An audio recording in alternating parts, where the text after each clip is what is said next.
You know, committing our way to the Lord may sometimes be difficult because we don't see things happen within the timeline we were expecting. So we have to wait on Him.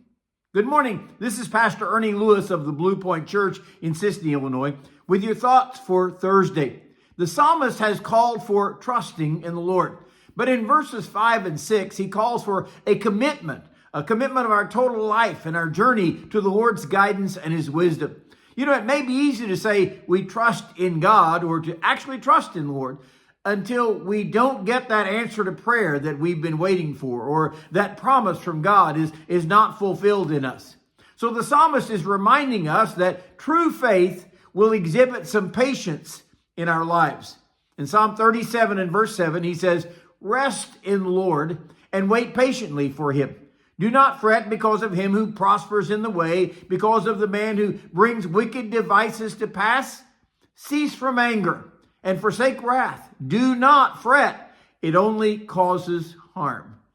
You know, the Bible speaks a lot about the patience or the perseverance that is needed for those who follow the Lord with their life. Patience is a virtue.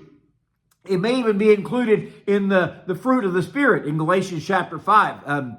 It is listed there as long-suffering or simply exhibiting some self-control. Now, perseverance is also called for in many passages of Scripture where we may have to endure some hardships, but we are called to continue faithfully serving and trusting in God. In the letters to the churches in Revelation chapter 2 and chapter 3, Christ promises, "To him who overcomes, I will give to eat of the tree of life. Or to him who overcomes, he shall not be hurt by the second death." We're talking about persevering here throughout this life. So the admonition is in Psalm 37:7, "Rest in the Lord and wait patiently for Him."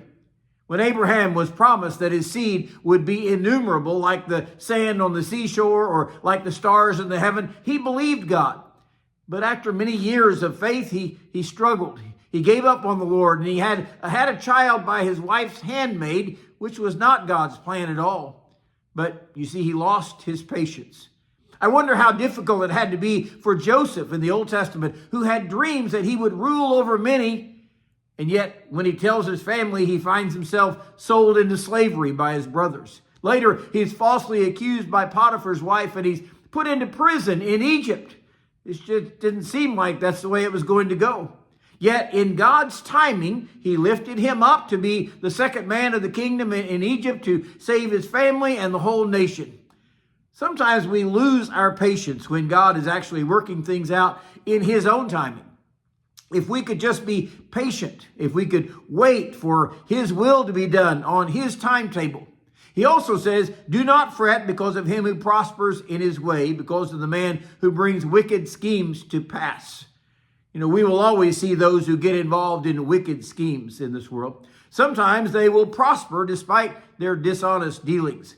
But it is not our place to worry about them or how God is going to allow them to prosper. Apparently, it is well known how we feel about those circumstances, because the writer tells us, "Cease from anger and forsake wrath." Again, if we are patient and trusting, we'll let the Lord deal with those who prosper from their wicked schemes. His final warning is, "Do not fret. It only causes harm." You know, worrying over things in this life will bring us mental anguish, sometimes even physical pain and suffering. His call to the believer is, rest in the Lord. Leave all these things to His discretion, and we will wait for God's timing to work out all the things in His will, and certainly we will trust in Him.